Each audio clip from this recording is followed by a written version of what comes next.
Silas Thorne sold the Wheelwright's daughter to a trader for a gambling debt, and then he had the audacity to ask her father to grease the wheels of the very carriage that hauled her away. He told Elias the girl died of yellow fever.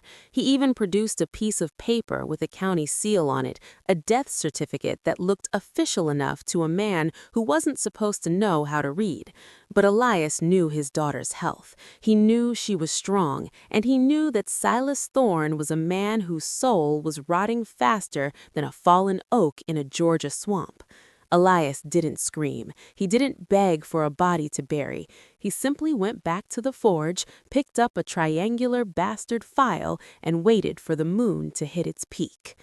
The master believes his heavy phaeton is a masterpiece of engineering, ready for a high-speed race to the county seat. He's desperate to reach a land auction that represents his last chance to hide a mounting bankruptcy. He thinks he's riding on the finest craftsmanship in the state. What he doesn't know is that the rear axle, the very spine of his transport, is currently holding on by less than a quarter-inch of steel. By the time the sun sets today, the Thorne name will be etched in the red clay of the road, and the truth behind a young girl's disappearance will be pulled from the wreckage. A man who breaks his word shouldn't trust the wheels that carry him. The air in the Georgia lands was thick enough to chew that July morning.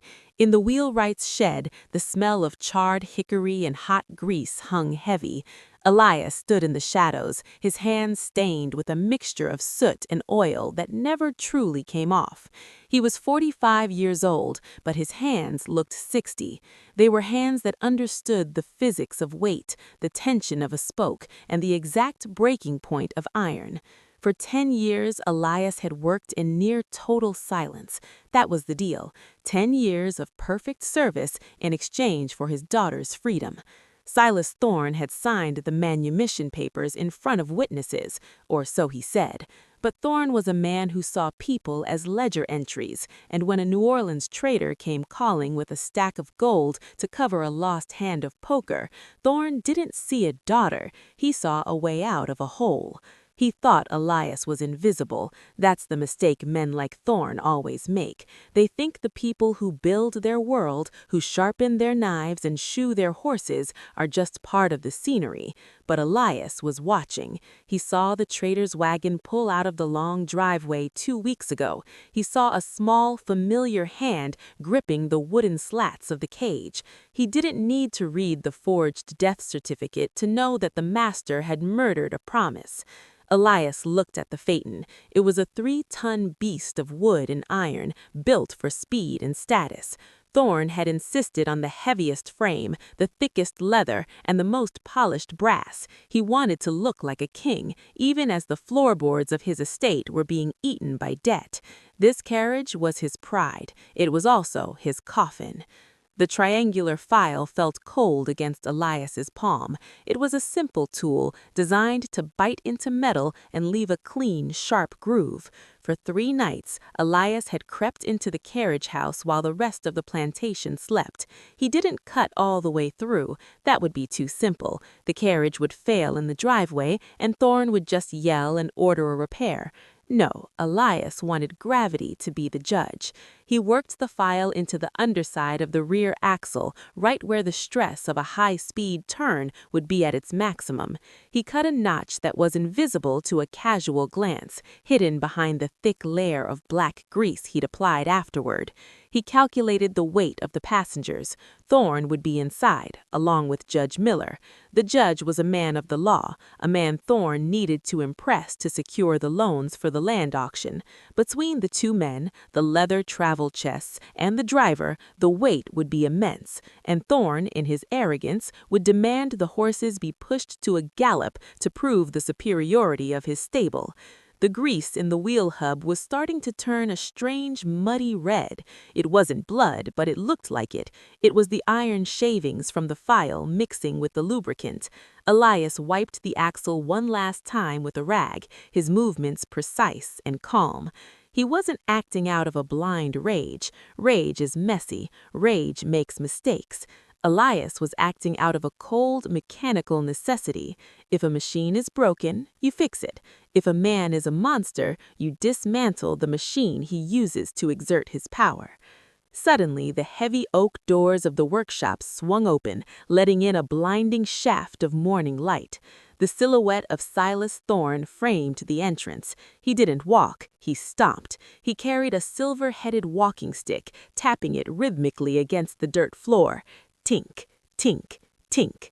The sound echoed off the stone walls, a constant reminder of who owned the air they were breathing. "Is it ready, Elias?" Thorne's voice was like gravel in a tin bucket. He didn't look at the man, he looked at the carriage. Elias didn't answer immediately. He kept his back to the master, his fingers still touching the weakened steel of the axle. He felt the vibration of Thorne's footsteps through the floor. The master was standing inches away from the very spot where the metal had been compromised. If Thorne had reached down, if he had run his hand along the underside of the carriage, he would have felt the jagged tooth of the files work. But Thorne wouldn't soil his hands. He would have even leaned over. "I asked you a question," Thorne snapped, his voice rising. He stepped closer, raising his walking stick as if to strike. "I have to be at the county seat by noon. If that axle isn't greased and those pins aren't set, I'll have you whipped until you forget your own name." Elias turned slowly. He didn't flinch. He didn't look down. He looked Thorne directly in the eye, a gesture that usually earned a man a week in the box. But today, Thorne was too distracted by his own greed to notice the defiance. "It is ready," he said. His voice was a low rumble, steady as a heartbeat. "The wheels will turn as fast as you demand, master. They will carry exactly what you have put into this journey." Thorne narrowed his eyes, sensing a weight in the words he couldn't quite identify. He looked at the carriage, then back at Elias. "You've been slow lately, moving like a man with a weight on his chest. Don't think I haven't noticed. If I miss this auction because of a loose bolt, you'll wish you died of the same fever that took your girl." Elias didn't blink. He reached into his pocket and felt the triangular file. He had one more task for it. "Check the linchpins again," Thorne ordered, turning his back to inspect the leather upholstery. Elias knelt by the rear wheel. While Thorne was busy pining over the velvet seats, Elias pulled the walking stick from where Thorne had leaned it against a workbench. It was a hollow-headed stick, a decorative piece of vanity. With two quick, practiced motions, Elias unscrewed the silver top, dropped the metal file inside the hollow chamber, and screwed it back on. The friction of the file against the wood inside would muffle the sound, but it would be there, a hidden weight, a piece of the crime hidden inside the master's own symbol of authority. He placed the stick back exactly where it had been. "The pins are set, master," Elias said, standing up. Thorne grunted, grabbed his stick, and marched out toward the main house to finish his breakfast. He didn't notice the slight change in the weight of his cane. He didn't notice the way Caleb, the young stable boy, was watching from the loft with eyes wide with terror. Caleb had seen Elias in the shed at midnight. He'd seen the sparks of the file. He knew what was coming, and he knew that Thorne's death was the only thing standing between him and a life of the same silent misery Elias had endured. The stable boy climbed down from the loft once Thorne was out of sight. He walked over to the carriage, his breathing shallow. He looked at the rear axle, then at Elias. "You did it," Caleb whispered. "You really did it." "I didn't do anything but give the metal a reason, to be honest," Elias replied. "The road will do the rest." "But the judge is going with him," Caleb said, his voice trembling. "And the driver, they'll all go down." Elias looked out toward the long winding road that led to the dead man's curve at the bottom of the steep grade near the county line. It was a treacherous stretch of road, even for a light wagon. For a 3-ton phaeton moving at high speed, it was a gauntlet. "The judge carries the papers," Elias said. "He carries the truth about the debts and the sales. If those papers are found in the dirt, the world will know what Thorne is. As for the driver, he has a choice. He can listen to the carriage, or he can listen to the master." Elias knew the driver, a man named Samuel, was a man who pushed horses too hard because he feared the lash more than he feared the cliff. Samuel wouldn't listen to the carriage. He would hear the metal moaning, he would feel the wobble in the seat, but he would keep the whip cracking because Thorn would be screaming in his ear to go faster.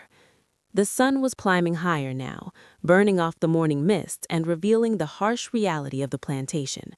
The big house sat on the hill, whitewashed and imposing, built on a foundation of lies and stolen labor. Elias watched as the house servants began loading the carriage. They brought out the heavy leather travel chest, Thorn's personal safe. Elias's eyes locked on to that chest. He knew what was inside. It wasn't just gold or banknotes.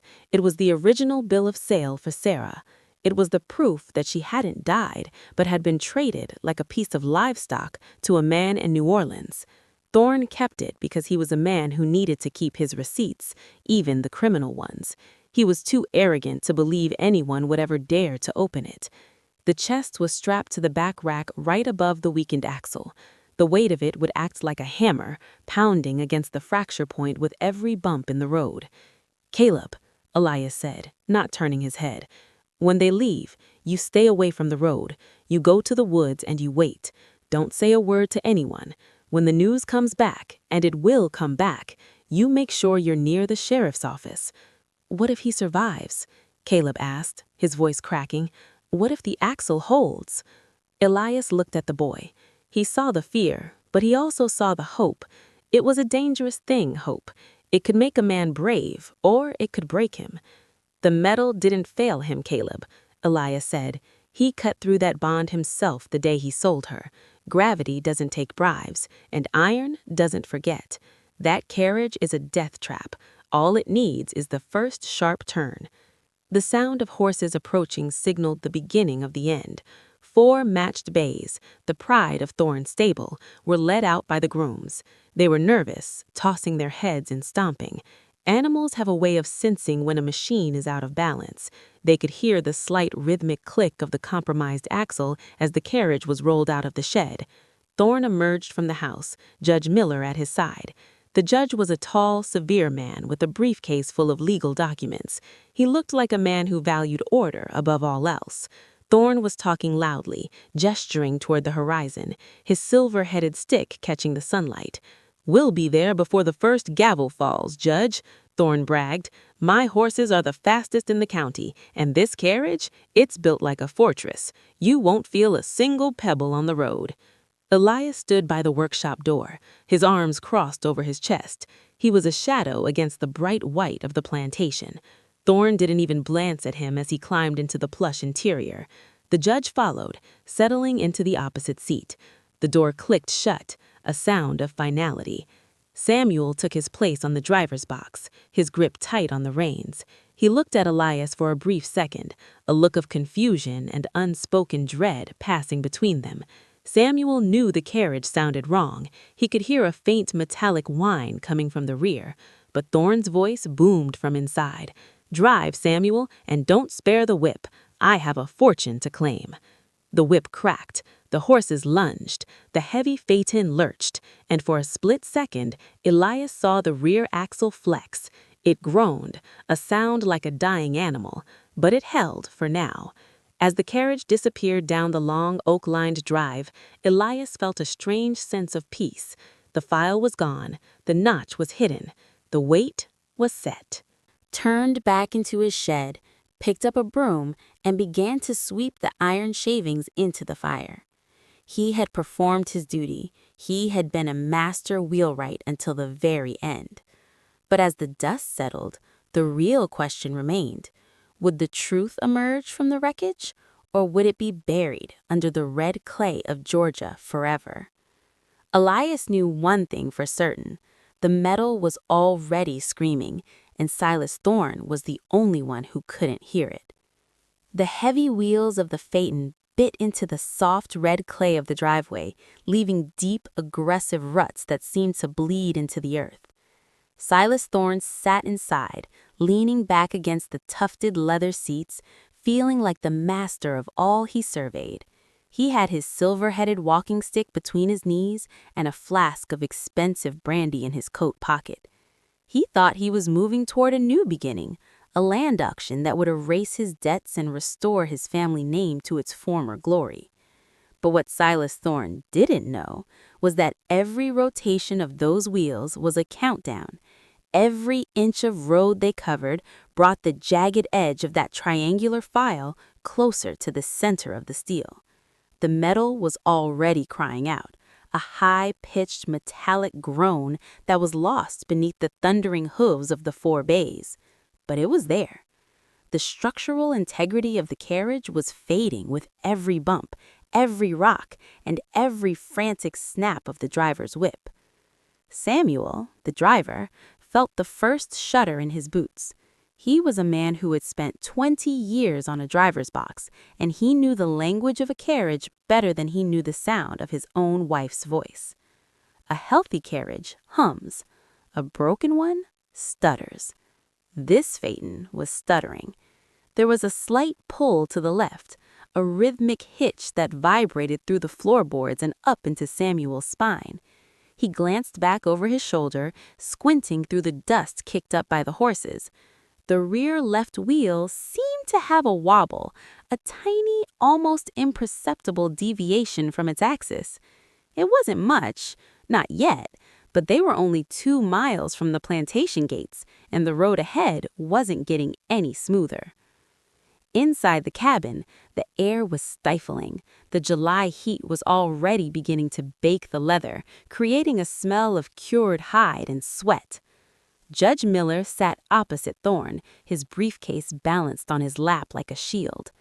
The judge was a man who lived by the letter of the law, a man who believed that everything in life could be quantified, documented, and filed away.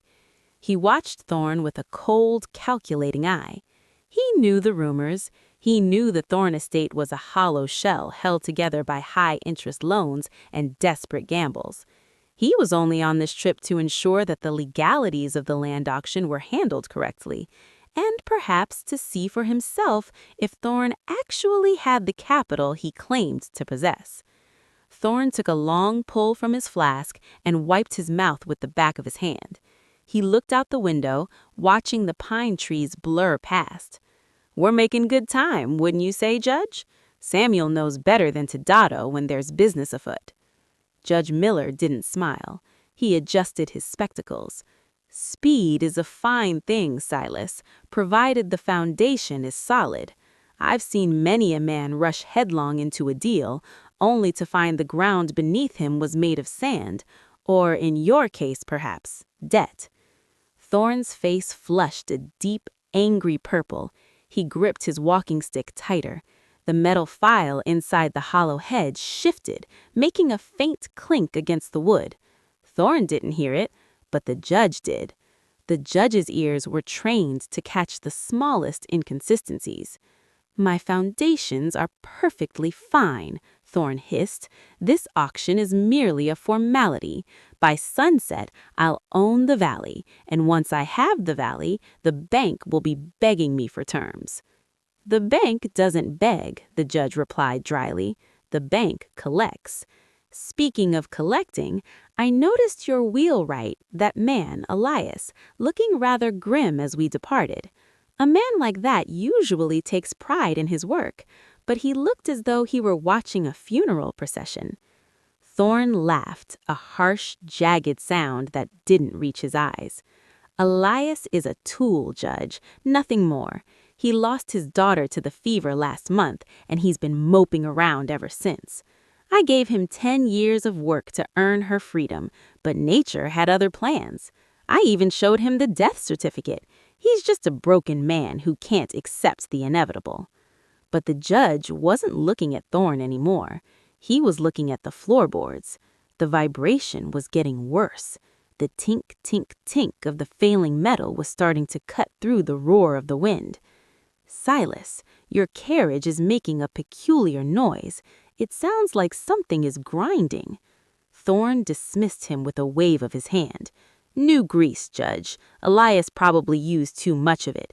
It needs to work its way into the hubs. Stop worrying about the wheels and start worrying about the bids we're going to face." But the problem was, the grease wasn't working its way in. It was working its way out. The friction was generating heat, and the heat was expanding the iron axle. As the metal expanded, the notch that Elias had filed into the steel began to widen. It was no longer just a scratch. It was becoming a fracture. The red-tinted grease was now a thin, watery liquid dripping onto the red Georgia clay as the carriage hammered along at 20 miles per hour. Samuel, up on the box, was starting to sweat through his shirt.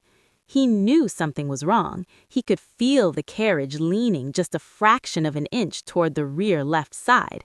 He knew he should slow down. He knew he should pull over and inspect the hub. But he also knew the man sitting behind him.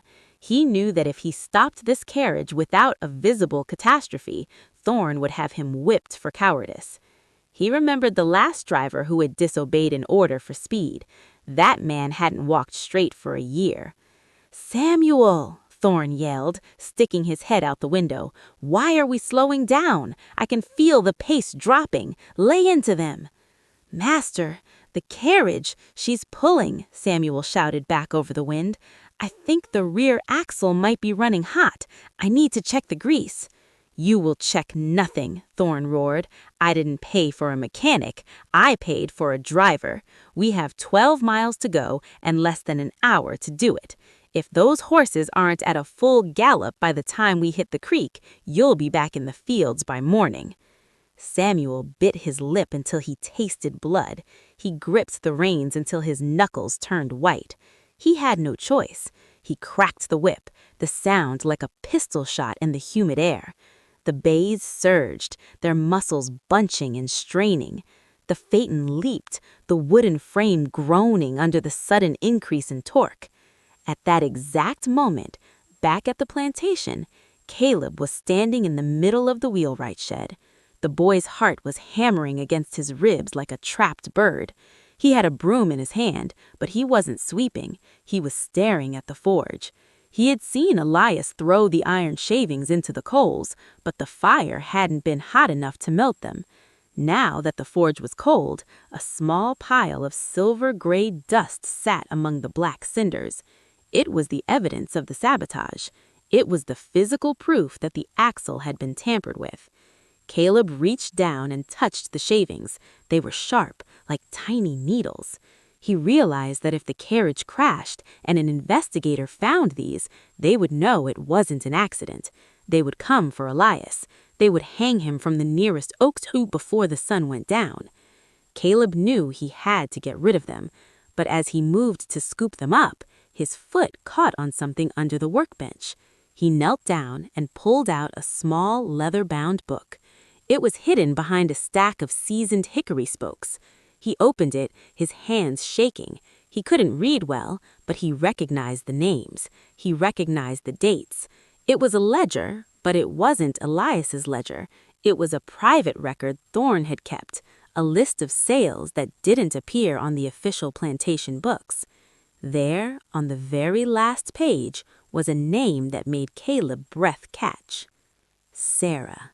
Secrets and the lies, was thrown upward by the force of the impact. It snapped its leather straps and soared through the air, a dark projectile heading straight for the very spot where the truth would be most dangerous. And inside the cabin, Silas Thorne realized in one final moment of clarity that the metal hadn't failed him, he had failed the metal. If this story is gripping you, make sure to like and subscribe to the channel so you don't miss the conclusion of this investigation. Share this video with anyone who believes that justice always finds its way, no matter how deep the secrets are buried. And tell us in the comments, what city and state are you watching from? We want to know where our community is growing. The dust hadn't even settled before the screaming started, but it wasn't the screaming of a man in pain, it was the high-pitched, hysterical screeching of a man who realized his world was literally falling apart. Silas Thorne was pinned under the weight of the carriage door, his legs tangled in the velvet upholstery he had been so proud of 5 minutes ago. The smell of splintered hickory and scorched iron filled the air, thick and suffocating. One of the matched bays was down, kicking its legs in a frantic, dying rhythm against the broken shafts.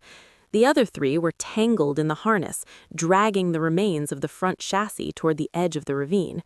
They were eyes wide with terror, their nostrils flared, sensing the smell of blood and the strange metallic tang of the shattered axle. Samuel, the driver, had been thrown clear. He lay in a heap of red dust 30 feet back, his breathing ragged and shallow. He wasn't moving. He had seen the failure coming, felt it in the reins, but he had been forced to drive into the mouth of the beast by a master who valued a clock more than a life. Now the beast had swallowed him whole. He was the first victim of Thorne's arrogance, but he wouldn't be the last. The road was littered with the debris of a life built on credit and cruelty. Inside the ruins of the cabin, the atmosphere was one of calculated horror. Judge Miller was a different story than the weeping Thorne. He had been thrown to the floor of the cabin just before the axle snapped. He was bruised, his arm was bent at an angle that looked entirely wrong, but his eyes were clear, and those eyes were fixed on Silas Thorne. Or rather, they were fixed on the silver-headed walking stick that had snapped in half during the tumble. The hollow chamber was exposed, the wood splintered like a bone, and lying there, right next to Thorne's blood-stained hand, was the triangular bastard file Elias had hidden. "What is that, Silas?" the judge wheezed, his voice thin and sharp as a razor. He coughs, and a puff of red dust escapes his lungs. Thorne didn't look at the file. He didn't even hear the question. His eyes were bulging, fixed on the road behind them. He was looking past the judge, out toward the spot where the leather travel chest had landed. It had hit a jagged rock and burst one of its hinges, the heavy lock dangling by a single screw. A few papers had already fluttered out, caught in the hot Georgia breeze, dancing like ghosts across the dirt. "The chest!" Thorne gasped, his fingers clawing at the red earth. "Get the chest, Miller! Forget the stick! Get the papers! They're blowing away!" But the judge wasn't moving. He looked from the file to the wreckage of the axle. He could see the clean, rhythmic grooves in the remaining stump of the steel. He saw the red-tinted grease now smeared across the frame like a fresh wound. He was a man of the law, and he knew a crime when he saw one. He just didn't know yet which crime was the worst, the sabotage that had nearly killed him, or the secrets Thorne was so desperate to hide. Every second that passed, the wind took another piece of Thorne's legacy and scattered it into the brush. Just when it seemed like the silence of the woods would swallow them, the sound of galloping hooves approached. It wasn't the sheriff, it was Miller, the overseer. He rode into the clearing, his horse lathered in foam, his face a mask of panicked ambition. He saw the wreck. He saw the blood. He saw the judge staring at the silver file that Elias had used to cut through Thorne's life. Miller slid off his horse before it had even stopped. He didn't go to Thorne first. He went to the axle. He knelt in the dirt, his eyes wide as he confirmed what he had suspected back at the Wheelwright's shed. He saw the mark of the file. He saw the truth. It was him, Miller hissed, his voice trembling with a mixture of fear and excitement. He thought he saw a way to save himself. "It was Elias. I saw the shavings in the forge. I saw the boy with the metal on his hands. That Blackwright murdered this carriage." Thorne looked up then, his eyes unfocused and bloodshot.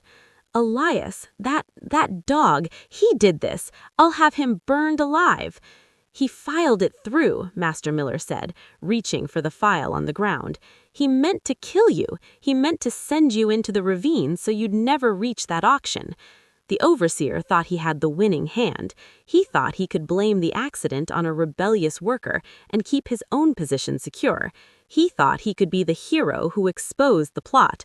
But the judge was already reaching for his briefcase, which had survived the crash relatively intact. The judge wasn't interested in the overseer's petty accusations. He was interested in the paper that was currently pinned against a blackberry bush 3 feet away. "If the Wheelwright did this," the judge said, his voice gaining strength despite the pain in his arm, "it wasn't for murder. It was for a trial. Look at the chest, Miller. Look at what's coming out of it. Look at the truth you've been helping him hide." The wind picked up and a single sheet of paper danced across the clearing, landing right on the judge's lap. It wasn't a banknote. It wasn't a deed to Newfound. It was a bill of sale dated 3 weeks ago for a girl named Sarah. The ink was dark and the signature was unmistakable. It was Silas Thorne's hand selling Elias's daughter to a trader from New Orleans. The judge looked at the paper. Then he looked at Thorne, who was now trying to crawl toward the chest, his face pale and his breath hitching. The arrogance was gone, replaced by a raw, naked terror. "You told me she died of yellow fever, Silas," the judge said, his voice dropping to a low, dangerous rumble. "You asked me to witness the probate of her death so you could clear her name from the plantation books without the bank noticing a sale. You lied to the courts. You lied to the county. You lied to me. It was a business necessity," Thorne screamed, his voice breaking into a sob. "The bank was closing in. I had to. She's just a girl, Miller. My property. I can do what I want with my own stock. The law doesn't recognize a necessity to commit fraud and forgery." "Silas," the judge replied. He looked at the overseer, who was still holding the triangular file, his face frozen in shock. "And you, Miller, you knew. You saw the metal in the shed and you didn't stop the carriage. You let us ride into this wreck just so you could play the hero afterward. That makes you an accessory to everything that happens next." The overseer froze. He realized he had walked into a trap of his own making by admitting he saw the evidence of sabotage before the crash. He had admitted he allowed the master to enter a death trap. He wasn't a hero. He was a man who had gambled with the judge's life. Back at the plantation, the atmosphere had shifted. The silence wasn't the usual silence of oppression. It was the silence of a held breath. Elias sat on the porch of his cabin, his hands finally clean of the red-tinted grease. He wasn't running. He wasn't hiding. He was waiting. He could hear the distant tolling of the town bell, a sound that usually signaled the start of an auction, but to Elias it sounded like a funeral bell for the Thorne name. Caleb was gone, deep in the woods, clutching the ledger he had found. He was heading for the county line, but he wasn't going to the sheriff. Not yet. He knew that if he showed up alone, he'd be ignored or jailed. He needed the crash to be public. He needed the wreckage to be the center of attention, so that the ledger wouldn't just be a book, it would be an explanation. The problem was, the crash hadn't happened in total isolation. A group of travelers on their way to the same auction had seen the carriage go down. They were stopping now, their own wagons pulling up to the edge of the road, dust clouds billowing. Among them was the county sheriff, a man named Henderson, who took a dim view of reckless driving and an even dimmer view of men who tried to cheat the legal system he represented. Sheriff Henderson climbed down from his horse, his spurs clinking in the dirt. He walked toward the wreckage, his eyes taking in the scene with the cold efficiency of a man who had seen too many bodies in the red clay. He saw the judge holding a bill of sale. He saw the overseer holding a metal file. He saw Silas Thorne pinned under the ruin of his own vanity, bleeding onto the very papers that proved his crimes. "Well now," the sheriff said, his voice low and dangerous, "this looks like a lot more than a broken axle. This looks like a crime scene that's been in the making for a long time." Thorne tried to speak, but the judge cut him off. "Sheriff, I suggest you take possession of that leather chest immediately, and I suggest you look very closely at the manumission contract Silas Thorne has claimed were lost over the last year. I suspect we're going to find that the girl Sarah isn't the only one who was sold under false pretenses. This man has been liquidating his property in secret to stay ahead of the bank." The sheriff nodded to his deputies. "Secure the chest and someone get a wagon for the driver. If he lives, he's going to have a lot to say about how fast this carriage was being pushed and what he heard before the metal gave way." But as the deputies moved toward the chest, something happened that nobody expected. The horses, still tangled and panicked, gave one final violent surge, trying to break free of the wreckage. The remains of the carriage chassis twisted with a sickening crunch of wood, and the leather chest didn't just open, it was crushed under the weight of the falling frame.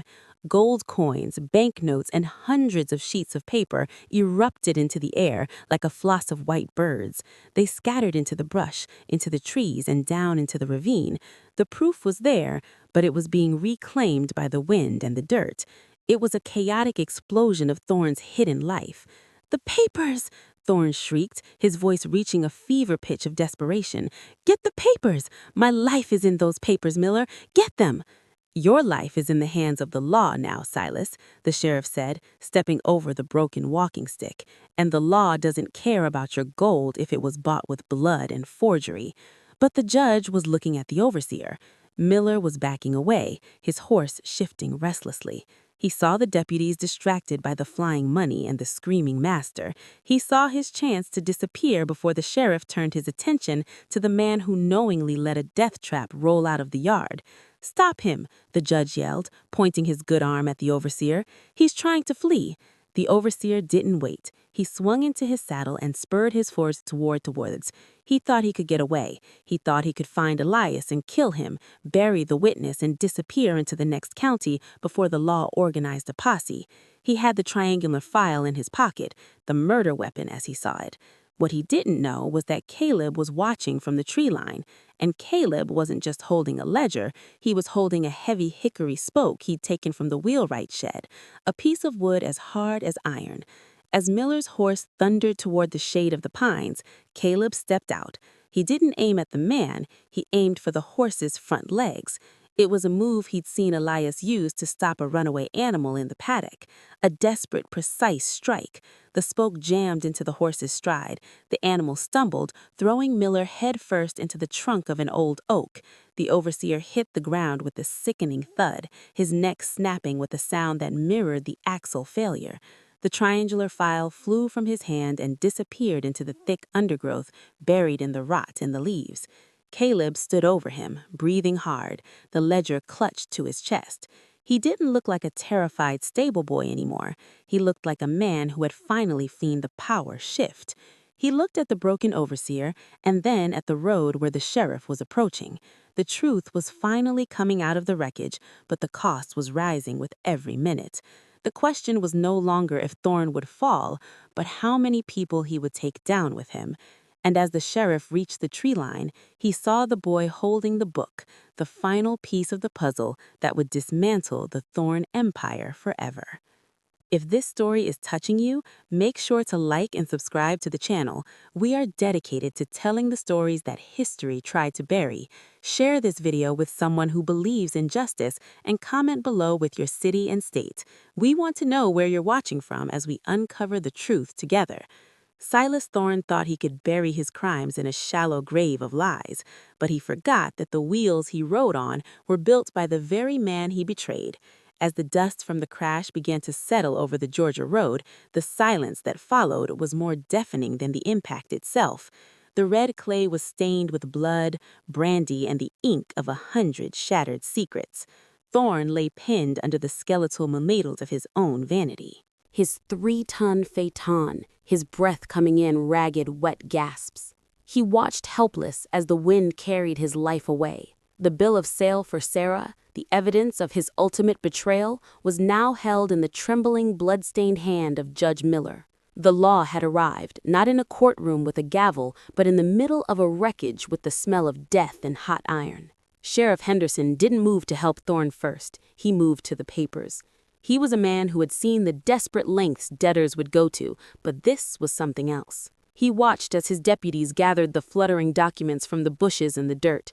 Every sheet they picked up was a new nail in Thorne's coffin. There were forged death certificates, hidden loan agreements, and a secret ledger that detailed years of illegal sales.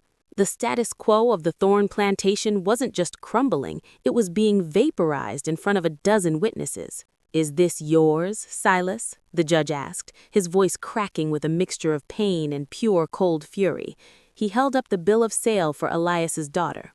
You swore to the court that this girl died of the fever. You took a sworn affidavit. You used her death to satisfy a lien without the bank's knowledge, and all the while you sold her like common stock to a trader in New Orleans." Thorne tried to spit, but he only managed to cough up a spray of red. "She was mine, my property. The bank has no right to a man's blood." "The bank has a right to the truth, Silas," the sheriff said, stepping closer. He knelt down, not to offer comfort, but to look Thorne directly in the eye. "And the state of Georgia has a law against forgery and the illegal sale of humans under a standing manumission contract. You didn't just break a promise to a worker, you broke the law of this county." Just then, the sound of heavy footsteps on the dry leaves drew everyone's attention toward the tree line. Caleb emerged, his face pale and streaked with soot. He wasn't running anymore. He was walking with the purpose of a man who had finally found his voice. In his hands, he carried the hickory spoke and the heavy leather-bound ledger he had pulled from the wheelwright's shed. He walked past the dead body of the overseer, Miller, without even glancing down. He walked straight up to the sheriff and handed him the book. "There's more, sir," Caleb said, his voice surprisingly steady. "Everything he sold, everything he hid, it's all in there." He kept 2 sets of books, one for the judge and one for himself. The sheriff took the ledger, flipping through the pages, his face hardened with every entry. He saw the names of people who had disappeared, people Thorne had claimed ran away or died, but who had actually been sold in secret to cover gambling debts in Savannah and Charleston. The scale of the fraud was immense. It wasn't just one girl, it was a systematic liquidation of a plantation's soul to maintain a facade of wealth. "Where did you get this, boy?" the sheriff asked. "In the shed," Caleb would lie, glancing back at the road. "Elias knew. He's been watching for years. He knew the master was selling us off piece by piece." Thorne let out a low, guttural moan of defeat. He saw the ledger in the sheriff's hands and knew it was over. The anchor auction, the new valley, the restoration of the Thorne name, it was all gone. He would never reach the county seat. He would never bid on a single acre. Instead, he would be lucky to reach a jail cell before the bank's creditors found out he was no longer a man of means. But the sheriff was a practical man. He turned his attention to the wreckage itself. He walked over to the rear of the carriage where the broken axle lay in the dirt. He saw the way the metal had sheared off. He saw the clean, rhythmic grooves that looked too precise to be a natural fracture. He reached out and touched the steel, feeling the jagged edge where the triangular file had done its work. He looked at the judge, then at the dead overseer, and finally at Caleb. He knew. A man who had lived his life on the road knew that axles don't snap like that unless they've been given a reason. He looked at the silver-headed walking stick broken in 2 and saw the hollow chamber where the file had been hidden. "The wheelwright did a fine job on this carriage," the sheriff said, his voice devoid of emotion. "He built it to carry a heavy load, but it seems the master insisted on pushing it beyond its limits. High speed on a dead man's curve, that'll snap the strongest steel if there's even a hair of a flaw." The judge looked at the axle, then at the sheriff. A silent understanding passed between them. If they pursued a case of sabotage, it would muddy the waters of the much larger crimes of fraud, forgery, and illegal sale. If the crash was an accident caused by Thorne's own reckless demand for speed, the legal path to seizing his assets and correcting his crimes was much simpler. The sabotage wasn't a crime, it was an act of mechanical honesty. The metal simply reflected the rot of the man who owned it. "A tragic accident," the judge whispered, his eyes narrowing as he looked at Thorne, "caused by the master's own hand and his own arrogance. It's a miracle anyone survived." Thorne began to scream then, a thin, wavering sound of protest, but the deputies were already working to pull him from the wreckage. They weren't gentle. They dragged him out like a sack of unwanted grain and threw him into the back of a transport wagon. The silver-headed stick was left in the dirt, a discarded toy of a fallen king. The sheriff turned to Caleb. "You tell Elias to stay put. I'll be coming by the plantation tomorrow to take a full inventory. And you tell him the judge is already writing a letter to the authorities in New Orleans. We have the bill of sale. We have the trader's name. We're going to find Sarah." Caleb nodded, a single tear cutting through the dust on his cheek. He turned and began the long walk back to the plantation. He didn't run. He didn't have to anymore. Back at the wheelwright's shed, Elias was still waiting. The sun was beginning to dip below the horizon, casting long, bloody shadows across the yard. He saw Caleb approaching in the distance, and he saw that the boy was walking alone. He knew what that meant. He knew the carriage hadn't made it. Elias stood up and walked to the center of his shop. He looked at the empty space where the phaeton had sat. He looked at his tools, the hammers and the saws that had built Silas Thorne's world. He reached into his pocket and felt the small wooden bird he had been carving for Sarah before she was taken. He placed it on the workbench. Caleb arrived a few minutes later, breathless. He told Elias everything. The crash, the papers flying in the wind, the judge's face when he saw the bill of sale, the death of the overseer, and finally, the sheriff's promise. "They're going to find her, Elias," Caleb whispered. "The judge is sending word. They have the proof." Elias didn't celebrate. He didn't cheer. He simply bowed his head for a moment, his shoulders trembling with the weight of a decade of silence finally being lifted. He looked at his hands, the hands of a master craftsman. He had used those hands to build a trap that only a man of Thorne's specific brand of evil could trigger. It wasn't murder. It was a physical manifestation of a broken contract. "The metal didn't fail him," Elias said, repeating the phrase that had become his mantra. He cut through that bond himself. The fallout was swift and total. By the end of the week, the Thorne plantation was under the control of a court-appointed receiver. The bank moved in, seizing every horse, every carriage, and every stick of furniture to satisfy the mounting debts revealed in the secret ledger. Silas Thorne never saw his valley. He was moved from a hospital bed to a jail cell, facing charges that would ensure he spent the rest of his life in a gray stone room, far away from the velvet seats and silver sticks he loved. Judge Miller kept his word. Using the bill of sale and the names found in the ledger, he tracked the New Orleans trader. It took months of legal maneuvering and the threat of federal charges, but Sarah was found. She had been sold to a household in the French Quarter, working in the kitchens. When the sheriff's deputies arrived with the manumission papers, the ones Thorne had claimed were burned. The owners had no choice but to release her. The reunion didn't happen on the Thorne plantation. That place was a ghost town now, the big house boarded up and the fields growing wild.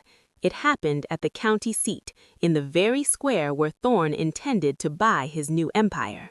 Elias stood by the fountain, wearing a suit of clothes bought with the wages he had finally been paid by the bank from the estate's remaining funds. When Sarah stepped off the stagecoach, she didn't look like the girl who had been hauled away in a cage.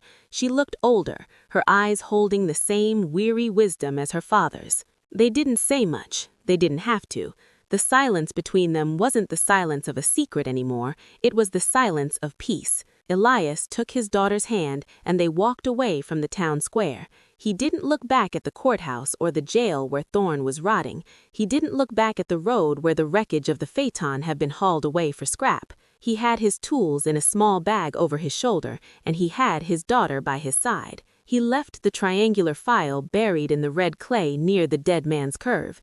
It stayed there for decades, slowly being eaten by rust, a hidden piece of iron that had once held the power of life and death. The story of Silas Thorne became a cautionary tale in the county, a story about a man who thought he could ignore the people who built his world. They said it was a tragic accident, a failure of engineering on a dangerous road, but the old-timers, the ones who knew the sound of a wheelwright's hammer, knew better.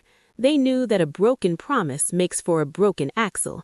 They knew that gravity doesn't take bribes, and that iron has a long memory. Elias and Sarah moved north toward the mountains, where the air was cooler and the clay wasn't quite so red. Elias opened a small shop, and he never built another carriage for a man he didn't trust. He spent the rest of his days working with wood and steel, making things that were meant to last, things that were built on a foundation of honesty, because he knew better than anyone that the things we build carry more than just our bodies.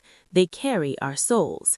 And if the soul is rotten, no matter how much iron in the world can keep the wheels from falling off. If this story of hidden justice and the power of a father's love touched you, please hit the like button and subscribe.